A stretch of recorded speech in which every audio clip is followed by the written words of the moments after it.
inti daripada RUU TNI ini sebetulnya hanya memperpanjang usia pensiun beberapa perwira tinggi. Gak ada niat TNI mau difungsi lagi, come on, ya kan? Nonsense itu saya katakan, tidak ada niat TNI. Masalah demo adalah biasa. Dalam negara sebesar kita, kan kita sudah sepakat berdemokrasi. Orang berdemo itu dijamin oleh Undang-Undang Dasar. Hak berkumpul, hak berserikat, dan sebagainya. Jadi, itu menurut saya biasa. Kalau ada abusive, ya kita harus investigasi dan kita harus proses secara hukum kalau abusive. Tapi Mbak Uni harus tahu. Coba perhatikan secara objektif ya, dan jujur ya. Apakah demo-demo itu murni atau ada yang bayar? Harus objektif dong. Iya kan? Pertama, ada demo melawan efisiensi. Demo katanya dana pendidikan akan dikurangi. Demo, jadi harus objektif. Kita bukan anak kecil, Mbak Uni, ya kan? Kita hormati hak untuk berdemo, asal demonya damai, tidak mau menyulut kerusuhan. Nah, kalau bakar-bakar ban itu bukan damai. Jadi selalu dalam pengelolaan suatu negara kita waspada. Apakah ada kelompok-kelompok atau kekuatan-kekuatan asing yang ingin adu domba? Ini berlaku lazim.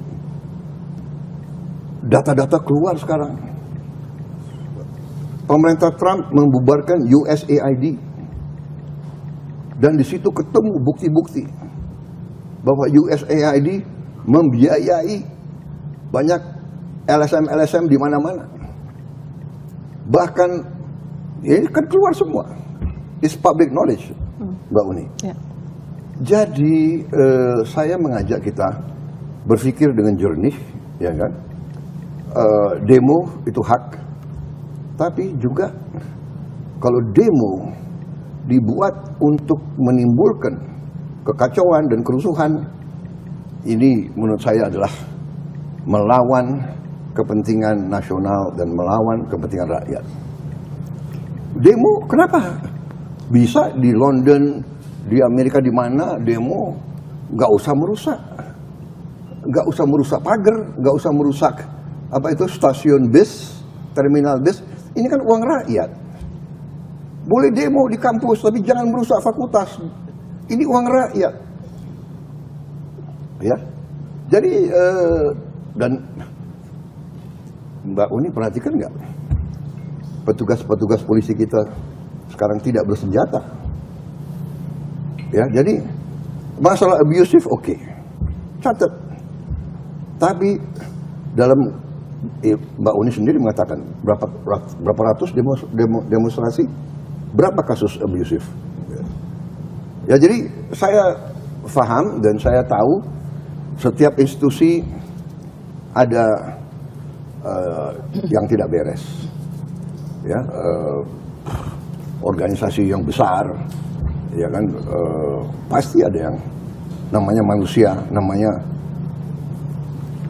kadang-kadang anak muda, emosi, panas dan sebagainya. Tapi nggak ada niat dari pemerintah untuk menekan, nggak ada. Untuk apa? Kita mau kerja untuk rakyat. Tentang soal kenapa kok RUU TNI ini begitu dipercepat? RUU TNI dipercepat karena kita mengalami suatu fenomena dalam beberapa tahun itu. Ya. Panglima TNI 1 tahun ganti, Kasat 1 tahun ganti, karena usianya habis. Waktu dia untuk karirnya, begitu mau dipakai, usia habis. Di mana kita bisa punya suatu organisasi yang pemimpinnya ganti tiap tahun. Nah, di situ saya sebetulnya mengatakan, saya bilang, ini kalau tidak ini berapa jenderal kita harus kita ganti sekarang. Jadi saya mohon kalau bisa, inti daripada RUU TNI ini sebetulnya hanya memperpanjang usia pensiun beberapa perwira tinggi. Gak ada niat TNI mau difungsi lagi, come on, ya kan? Nonsense itu saya katakan, tidak ada niat TNI ya keluar dari politik. Coba buka sejarah, di mana TNI keluar dari politik dalam sekian puluh tahun berapa? Ya, waktu kejadian Dujung Si ABRI itu, ya memang Bung Karno yang ajak ABRI masuk karena kondisi Indonesia diserang, diganggu, PRI Permesta, DITI, RMS. Akhirnya Presiden waktu itu Bung Karno mengatakan darurat perang. Kita jangan lihat kondisi sekarang, kita lihat kondisi tahun 50-an itu. Iya kan? Saya masih ingat, saya masih anak kecil. Dari Jakarta mau ke Puncak lewat Bogor, dihentikan di tengah jalan.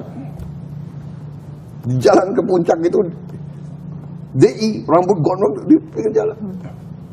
Dihentikan. Ya mereka minta makan, minta ini. Jadi kondisi zaman berbeda-beda. Ya. Jadi menurut saya undang-undang TNI itu is a non-issue. Nggak ada niat. Semua pejabat tentara yang akan masuk jabatan-jabatan sipil pensiun dini. Hanya ada beberapa lembaga yang memang diizinkan. 14 itu. Intelligence, bencana alam, Basarnas, dari dulu kan ini hanya mengformalkan. Kemudian apa ya katanya kejaksaan, kenapa? Ya kejaksaan ada jaksa apa pidana militer. Kemudian hakim agung, ada hakim agung ya kan? Kamar militer, dan kalau dilihat semua itu ada reasoningnya. Jadi menurut saya is non issue, itu rakyat juga tahu kok bahwa. Tapi transparansi proses pembahasannya juga akan dipersoalkan. Itu yang memicu demo sebetulnya, Pak. Selain konten ya, selain konten yang dikhawatirkan bahwa ini kita mengarah ke militerisme negara, militerisme ada kotor-kotor lagi kayak zaman Orde Baru. Ya sudahlah, ya. Gak ada itu. Ya. Okay. Gak ada militerisme apa, ya kan? Militerisme apa? Kenapa orang nggak ribut kalau Thailand itu kudeta berkali-kali, kok kenapa nggak? Anda ngerti nggak ada itu?